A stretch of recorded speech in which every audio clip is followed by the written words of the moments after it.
about the most anticipated games of 2022. Hey everyone, welcome to the show. It is a new year. The Allies are back. 2021 is behind us. We are already looking ahead to the future. We still got Goaty. We still got goatees. Yeah.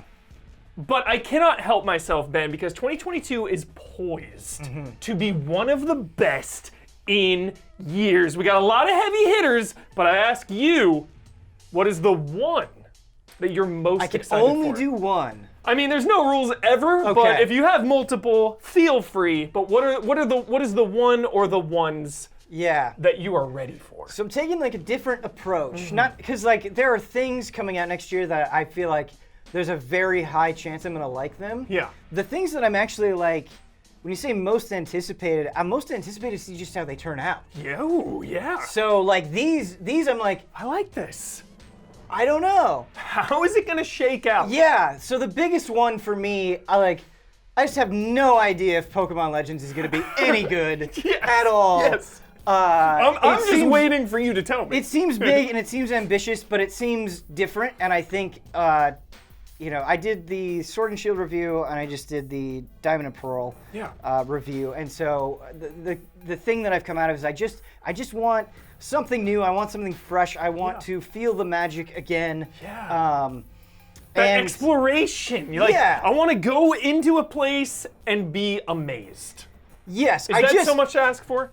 I want to play a Pokemon game and feel like Game Freak isn't 10 years behind. I don't know. That's an overly crude way of saying it, but seeing Legends and seeing what they're trying to do, it's exciting. Yeah. Is this a prequel or a sequel to Diamond and Pearl? This is, from my understanding, this takes place before any of that. Yeah. Sick. Yeah. That's exciting. Get some lore in there. Yeah. Get some overarching Pokemon lore. Ben, I get burned every time on this series, but this one does look the best. Big open world. So? Yeah, for me personally. Yeah. It seems the most appealing. I don't know. I'm a noob with Pokemon. Right. I feel like when Game Freak has had technical difficulties. Oh no. When it comes to things, and so that is my concern. So you're paused for technical difficulties. When you say we're doing, like I want them to do more, but when they say that they're doing more, I'm not necessarily sold that they're going to crush it. I did have another one. Yeah, let's hear it. So, over break, I was once again revisiting Arkham Asylum, and I just keep coming back to these games. Just with this job, I'm fortunate if I get to play it at release. And then I have to move on to the next thing. A lot of times, not that I don't ever revisit games. Of course I do, but I feel like I just keep coming back to Arkham. Yes. I really do, and I can't get away from it. And I really love these games, and I don't really know what Suicide Squad is yet. I know. I believe in Rocksteady. Same. But that is definitely one where it's like, damn, I would give anything to play that right now. Oh my god, just to know. Yeah, just to know the feelings, just to know. How is progression gonna work with multiple people? Like if I want to go through this game with you and Jones and Brad, how exactly is that gonna work out? To get us all on the same page and invested in the story together? Yeah, it seems like a tall ask. Because if there's anything skeevy in there, anything that even has a slight whiff of live service or microtransactions, some NFT or bullshit, some sort of compromise, because we were talking about Arkham Asylum, and that is a game that I feel like doesn't get the same praise as your Arkham Cities and your Arkham Asylums, but I think it's really underrated in a lot of ways. Arkham that's what I meant to say. What did I say? You said Asylum.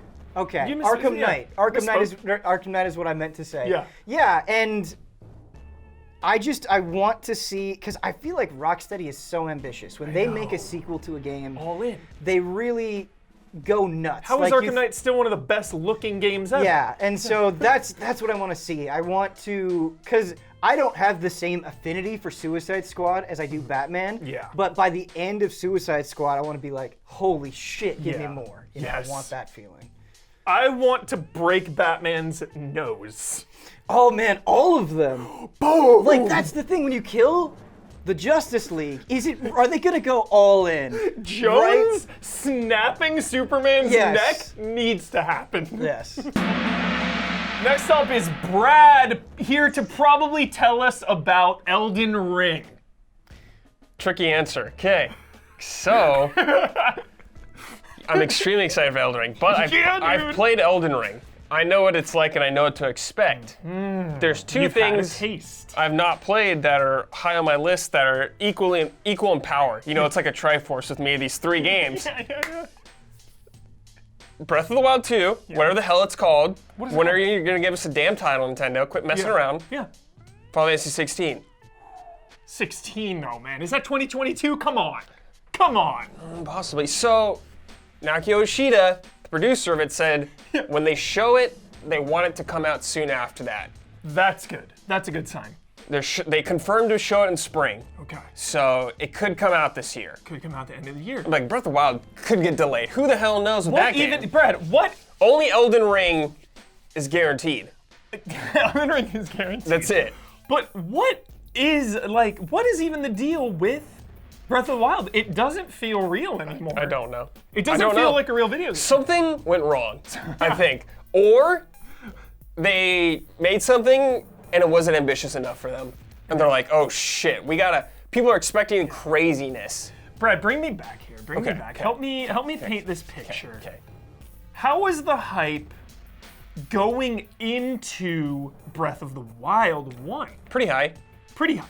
But do you think now, because of Breath of the Wild, the hype's the highest it's ever been? I would say yes. And like expectations? I think expectations are higher now. Okay. Because, you know, Breath of the Wild is coming off Skyward Sword, which I like, but it's not the biggest Zelda. True. And people didn't really know what to expect. Like, we knew it was more open, I guess. And even before that was Wind Waker, which at the time was divisive. Twilight Princess. Then Wind Waker. Yeah. But yeah, people love Breath of the Wild, you know. So now they're like, now that it's a proper sequel, which is pretty rare for Zelda games. Yeah. People are hyped. Yeah, because Twilight Princess, you know, every Zelda has the divisiveness. Yeah. Breath of the Wild felt universal. People love it, but I got problems with it. I got problems, but I love it. Yeah, going into 2, Brad, what do you want? What do you want from this Proper game? dungeons. How do you live Proper dungeons. Proper dungeons. You give us real dungeons. Real dungeons. Anything else? Anything? A good villain. You need a really good villain now. Because there was like no... The villain was fucking... It's Ganon, but wasn't Ganon. Villain? You need like a villain who's gonna talk to you and shit. You know, similar though to, I'm thinking of God of War Ragnarok. Mm-hmm. And I'm thinking 2018 God of War had the one, I hate to use this word because it sounds negative.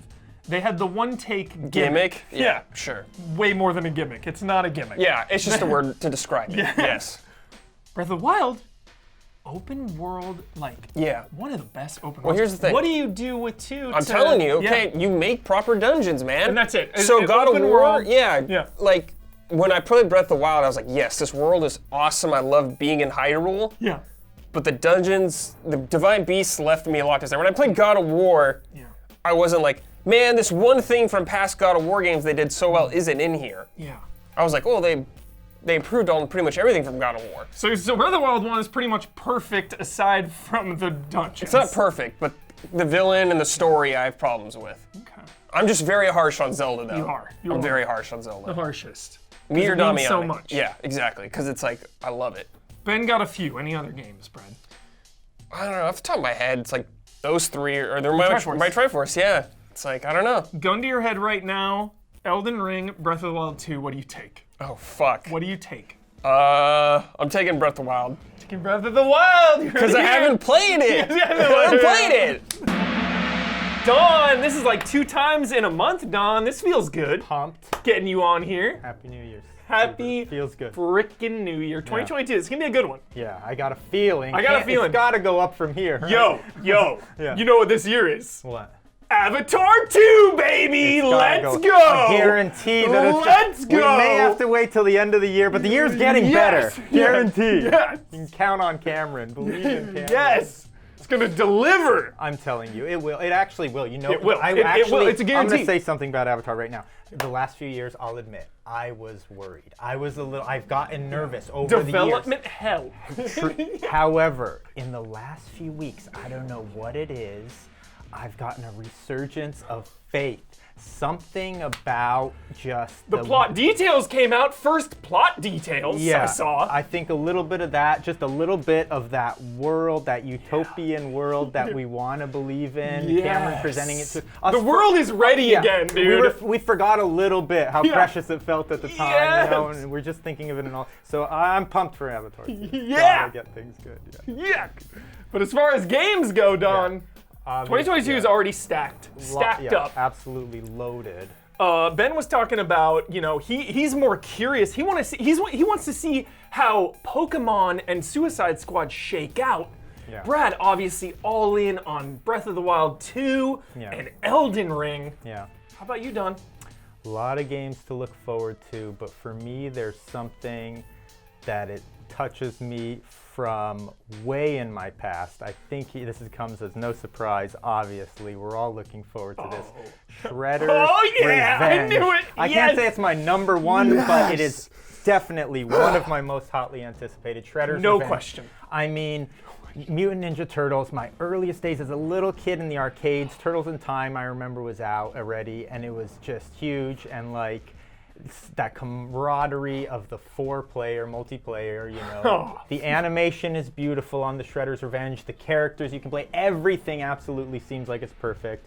Dotemu's on an absolute just winning streak. Yes. All the stars are aligned, so I am extremely excited for this game. Don, I'm so glad you picked this. Yeah, Yeah. because like they blasted us with it, and then now it's kind of like taking a back seat. They're like, "Yo, see you next year," kind of thing. Yeah. Which is fine, because we had, I know they're not developing it. I know it's like the Mercenary King's crew is developing. Right, yeah. But they're publishing it. We Yeah. just had Streets of Rage 4 DLC, so there's no rush. Yeah. But I'm getting itchy for it. Yeah. I'm ready for the pizza party. I The was Easy try- LA's pizza party. My stomach is grumbling. It's overdue. We thought that pizza party was coming before the end of the year, around Christmas. Maybe it would have been perfect. Keely was supposed to give it to us. I know. We have to wait a little further. Who knows why? I mean, other than just adding polish to the polish. Streets of Rage, Don, obviously my all-time favorite beat 'em up, and probably the crown jewel of beat 'em ups. Yeah. But Teenage Mutant Ninja Turtles Yeah. is like the earliest, best Yes. beat 'em up. That's for Like it really started, like it not necessarily started at all, but like the Turtles 2 arcade game, I think. Yep. Even the NES one, Manhattan, Turtles Take Manhattan was super fun, dude. Surf. so on sick. the beach. Like obviously Turtles in Time, Hyperstone Heist, and since then, Nothing. this is the return. And that's the thing It that's so needs to nice. be. This game has such a special place. I mean, it's fun to play, go back to, but it is, when you go back, it's so simplistic. Yeah. And so it's such an opportunity now for them to just layer on some complexity and really make it evolve to the next thing of what it could be, to live up to its full potential. Did you fool around with the DLC of Streets of Rage 4? I Oh, remember yeah, because you had it on Switch, it delayed. Yep. No, I went through all Put that of in there. No, Give exactly. me some roguelite mode. Yeah. It would be absolutely perfect, especially with Turtles in Time concept for that would work perfectly with a random stage. Oh my god, I didn't even think You of know that. what I mean? One of my earliest stories I'm going to tell you real quick because it's Turtles. Romance with the criminal underworld, okay? Don, as a young kid, walking the fine line. I was so obsessed with Turtles in Time when I was a little tiny kid. We get a ride to the mall. Our parents would drop us off. We get to play at the arcade. The problem was like live action looking side panel yeah, of it. yeah. It like At the looked time real. Was so real. yeah. And hasn't aged well, the imagery, but anyway, the shortage of quarters was an issue with this game. I mean, it ate them up. And I remember coming out of movie theaters, we'd go and we'd be playing and we'd always be running out. One day I thought the bounty had arrived. We were riding our BMX bikes. I may have told this sometimes. We're riding our BMX bikes. There's a construction site, so we're kind of like riding around the site, just having some fun, innocent fun. Yeah. And before you know it, we start looking around, and there's all these slugs. There's like metal quarter-shaped slugs that were like punched out from some electrical. I don't know what they were coming from, but they're like all over the ground. Yeah. And we started picking these up, and we're thinking, what if these will work as a quarter in the machine, Tell me right? It worked. stuffed our pockets with Tell these me coins. it worked. We had to wait for a few days to get a ride to the Yeah, mall. yeah. Got to the mall so sure this was going to be the time. Days we'd in be able to advance, beat- you're yeah. just like having dreams Anticipating, about we're pumping gonna get these. to beat. There's no limit now. We're gonna get through the whole game. There's nothing stopping us. Yeah. And we go through our real money first. Heat of the moment. There were like 3 of us playing. Okay, well, Stranger was on the 4th one, Donatello, and we get to the point where I die out, and I know I'm going to the slugs. I have quarters in one pocket, slugs in the other. I go to my slugs, drop it in, and nothing. Absolutely nothing. The machine, I don't know how. I mean, because I checked the size, they were perfect. I thought the weight, I don't know how this machine The could like tell. serrated edge or whatever. Yeah, something about it. They had a safety system. They thought of this. Thank God, because who knows what sort of path that would have led me down in the retrospect. Selling slugs, Exactly. selling quarters That for would have 20 been cents. That would have been a gateway to a horrible life of crime. So thank goodness it didn't work. But I'll always remember that and connect that to the turtles. Oh, dude. This reminds me, my brother and I had something similar. Okay. Okay, my mom worked in the front office of a dentist, like the like checker in appointments, receptionist. Yeah, And I don't know where we saw it, yeah. but in a movie, in a show, somewhere, they had a quarter on a string. Yes. And they would drop it in. I don't know where we saw it. Please tell me where I saw this as a I kid. do too. I don't know where I saw it, but I remember that urban legend of the string with the quarter. So my brother and I are like, we gotta try this. Yeah. We had my mom use a drill. Your mom was an My mom was an accessory. Holy smokes, this She is awesome. used a drill at the dental office to like poke a hole in a quarter and tie dental floss around it. Okay. Went to do it. Yeah. Got it in there. Yeah. Couldn't fish Wouldn't it back come out. it out. Couldn't Wouldn't fish it come back out. out. It didn't work. That's so funny. Oh But the my gosh. desperation that kids will go through Yeah. for some quarters at an arcade. Yeah. Timeless. Classic. Turtles is going to bring us back to that time. That's what's so special about it. Yeah, and why it's one of my most anticipated. I'm so pumped for the nostalgia. Yeah, it's going to be fun, Huber. Thanks, Don. Countdown to the pizza party begins. That's it for the episode. Those are some allies most anticipated of 2022, whether they are curious about it or they just are itching for it. A lot of good games on the horizon. Next week, hopefully we get the other allies. I'm pretty sure they're going to be back next week, but we'll fill in the holes and get some of the other allies to share their most anticipated games of 2022. We are just getting started. Easy allies, love and respect. If you like us, help us out on Patreon for $1. $1, get the show started. Get access to spoiler mode. We got a bunch coming up. Cobra Kai is in the works with Damiani and myself. Please be excited. And we'll see you next week.